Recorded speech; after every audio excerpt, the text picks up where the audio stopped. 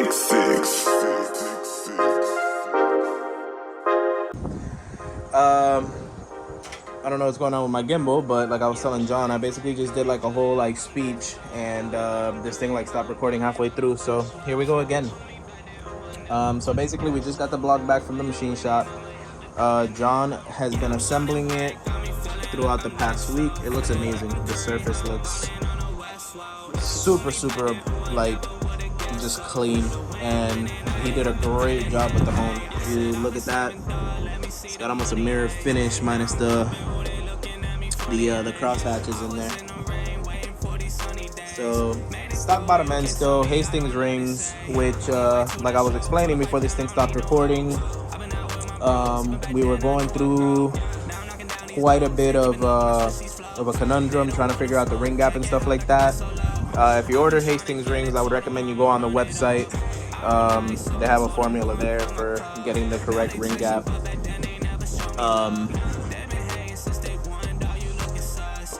So basically, if you just look up, if you go off of a manufacturer's ring gap, sick.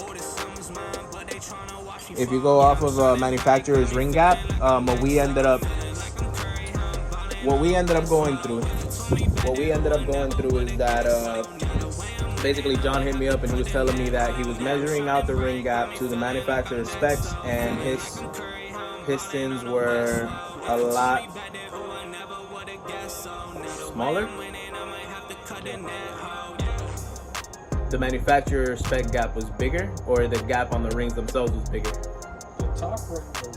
They were like backwards, because if you look at the manufacturer spec, I believe the top ring is supposed to be anywhere from like 14 to 24, and then the secondary ring is supposed to be anywhere from like, I think it's like 16 to like 30 or 28 or something like that. John's was like, the Hastings ring, the top one was like 19 and the second one was like 14. Which, if you're going off the manufacturer spec, is weird, because that's like super tight. You have to grind the hell out of it. So we were kind of racking our brains trying to figure all that out, and then I went on the Hastings website, found out, okay, the top one is supposed to be 19, which is exactly what he got. The second one, though, based off of the recommendation on their website, is supposed to be 21.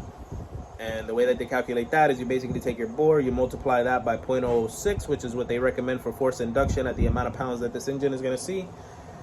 And we got 21 thousandths. So that's basically what all this is set to. And John, I noticed something funny. So I never realized, I don't even remember where I got this block from, but it's a J-spec block. Because usually the USDM blocks always have like a B1, or you know, whatever iteration of they are. Like the Europeans are like B18, B3. The Japanese ones, they're usually just B18B. So it's the same thing with B20. So the B20 in my car is just B20B, but I have two more in storage. One's a B2 and one's a B4. So those are USDM blocks. But yeah, that's funny. I never even realized that this block was actually a J-spec. Does it make any difference? No, not really. They're the same exact block. Just kind of cool to notice that this is actually an imported block. So. But oh, and here's the head, which I had recorded earlier again, but again the gimbal was acting dumb, so that thing is super fresh.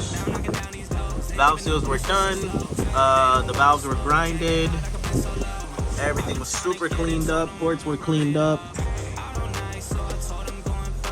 Super sick. This thing is gonna seal amazingly. And then they said we gotta do a valve adjustment, right? Yeah.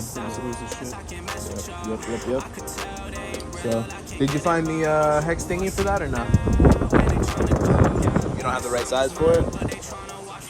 I think I might have it in my car, because the Lsvtec lock off, what I want to do is I want to take that out and I just want to reseal it. I want to put Teflon or Loctite or something on there, because we were leaking a little bit of oil, and I would hate for us to not reseal that, and then it leaks from that same corner, and then we're gonna have that down in our mind of what if we would have resealed that. So I'd rather just reseal it and not have to worry about it. It's an H swap, man. A what? It's an H swap. Yeah, true.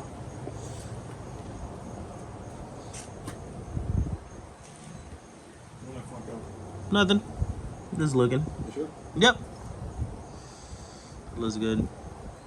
Looks really good. That's a GMB pump. That's why it doesn't say 22 teeth.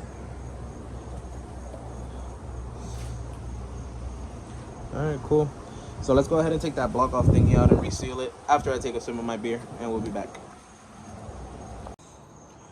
Alright, so real quick, what we did was we just took this out.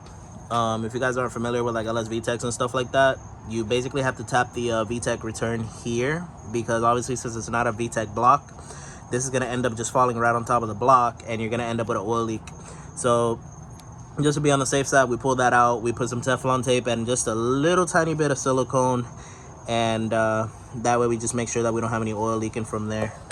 Yep, so like John was saying here, there's a part on here that says up. You want to make sure that that points down. The manufacturer has no clue what they're talking about, so arrow goes down, not up.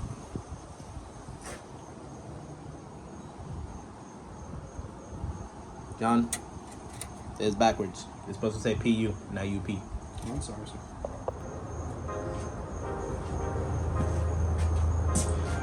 Oh boy. Alright, so we already went ahead and did the first step of torquing the ARP head studs to 30 foot-pounds. We're gonna go ahead and do 60 foot-pounds.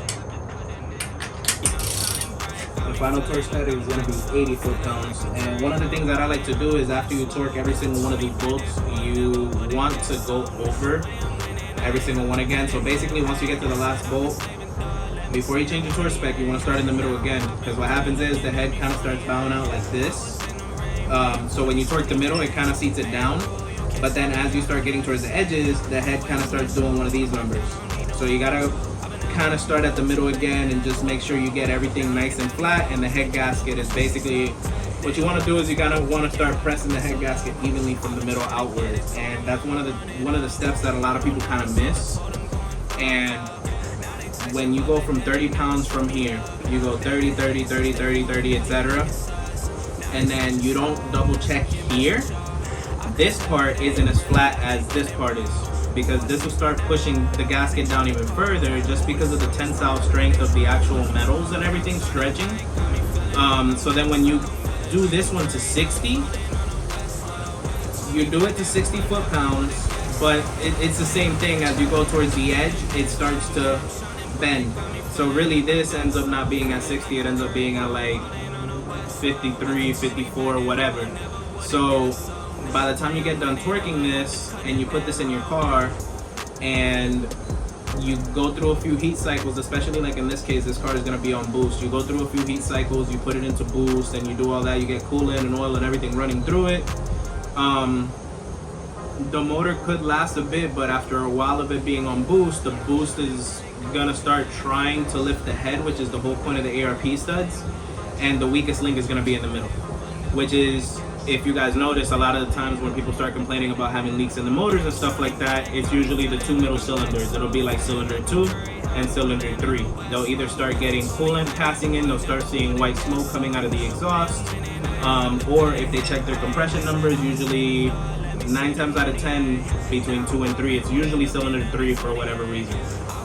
So that's why you want to make sure that you do this. Some people even recommend that after you do one pass of torquing the studs, you actually let them cool down before you continue. So let's go ahead and finish torquing these up, and then I think after this, what else are we going to do after we finish torquing these up? Because you still got to assemble the rest of the motor and all that stuff. Do you want to leave the motor on here to put the manifold on? I mean, if you're fine with, taking it off and doing the clutch like the day we put it in, that's fine. Yeah, but yeah, so that way, because what we'll do is you can put the manifold on it like this, like try to get it all dressed up, and then the day that we go to put it in, we'll pull it off, we'll put the clutch on, torque everything on or whatever, put the trans on, and then we'll just lift it all in one piece. Yeah. So, alright, so that's what we'll do. We'll leave it on the English stand, and then John here will finish assembling everything, and we'll come back and get it in the car. Not exactly sure when that's going to be. If I make good headway on my schoolwork between tonight and tomorrow. You work tomorrow or no? Today's Thursday, right? Tomorrow's Friday, so you don't work tomorrow night? We might actually be putting this motor in tomorrow night, because if I can get enough of my schoolwork done, since he's not working, that means I can actually come over here and we can work a little later. We might be able to get this thing in, so. But, yeah, so let's get this thing torqued up.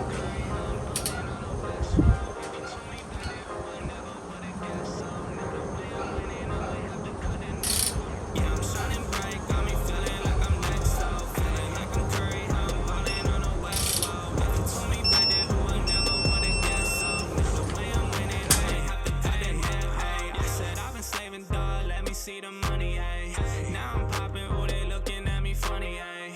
I was in the rain, waiting for these sunny days. Made it through, you can tell me I don't love this, say. On my way to that show, told them pipe down, I don't need no hoes. I've been out with my bros, even back then I knew I'd grow. Now I'm knocking down these doors, they ain't keeping up when I switch these flows. They don't want no smoke, can't get hot, I can play so low. Alright, so real quick, just to show you guys what I was talking about. So we just torqued all of these to 60 foot-pounds. If you guys just saw me, we just finished torquing them all. We're back at that center bolt. Take a look at the number.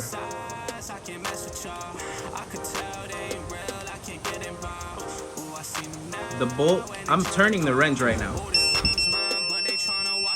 See? Now it's 60 foot-pounds. Then we go to the next one here.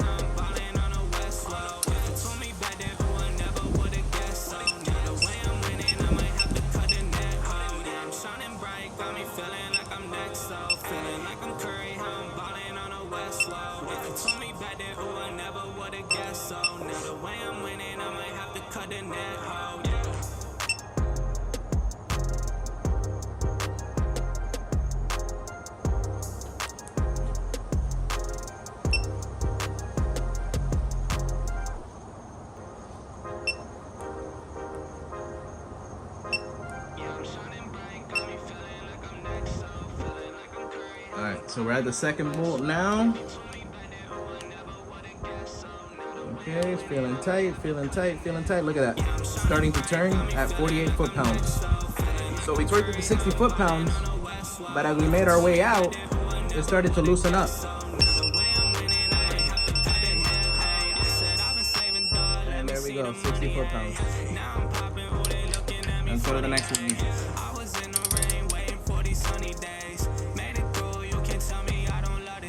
Remember, we torqued all these to 60 foot-pounds. You guys just saw us. Look at that. Wrench is spinning at 55 foot-pounds. 60.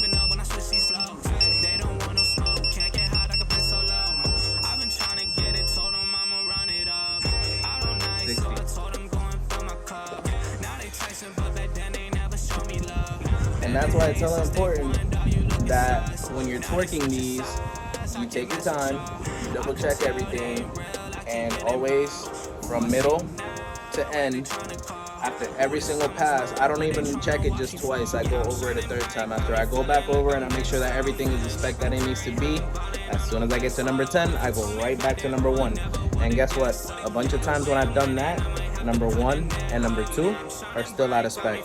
Only by about 4 to 5 pounds, but if you do it continuously, well, every single step that you go up, it's gonna be less and less and less. So again, you're gonna be more prone to having cylinder 2 and cylinder 3 leaking and failing, either getting coolant or whatever. And I don't know about you, but head gaskets aren't fun to do for me. I don't like to do them over and over and over again. So take your time, do it right the first time, and that way you can enjoy your setup for a really long time. Alright, yo, so now that we got the head torque down, we went ahead and started putting the cams together.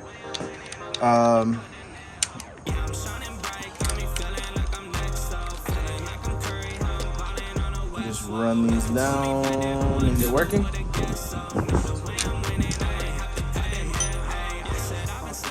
Good enough. Yeah, so we're running the cam caps down. It'd be nice if it wasn't tight.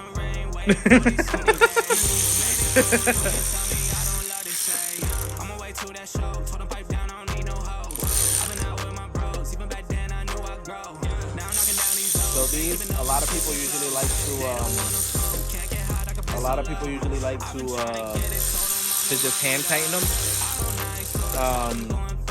Personally, I have noticed, I don't know if it's just me or not, but they do have torque specs. The B18s get torqued to 16 foot-pounds, while the GSRs get torqued to 20 foot-pounds.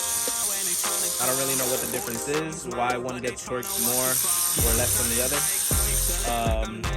But I usually follow the torque guidelines, and I have noticed that my motor is a lot more, I guess, responsive, like free spinning when you actually torque these to the correct spec. Because honestly, if you're torquing these by hand, I mean, these are some pretty thick bolts, and if you torque them by hand, it's really easy to get them to like 30, 35 foot-pounds, which is really restrictive on the cam.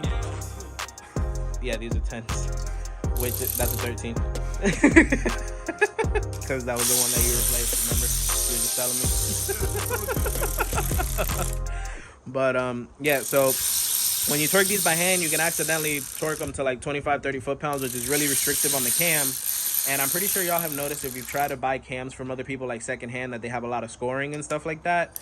9 times out of 10, that's why. It's either that or using mismatching cam caps, but the mismatching cam caps aren't as big of a factor as torquing them correctly.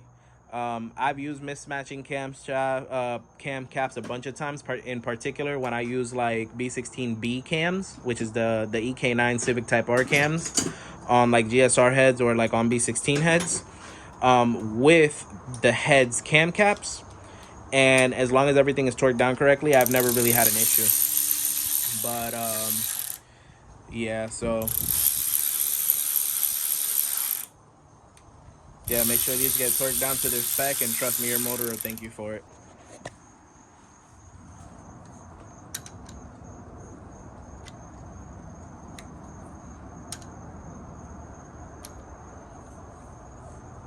Here, hold this real quick.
So this is gonna be basically the last update that I filmed before I leave tonight. It's already late. I should have been home like 2 hours ago doing homework and shit, but you know, once I get started working on these things, I just can't stop.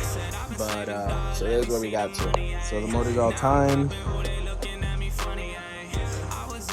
All the cam hold downs and everything are torqued to spec, 16 foot-pounds for the B16s, just like I was saying. And I gotta say, the way that this thing spins,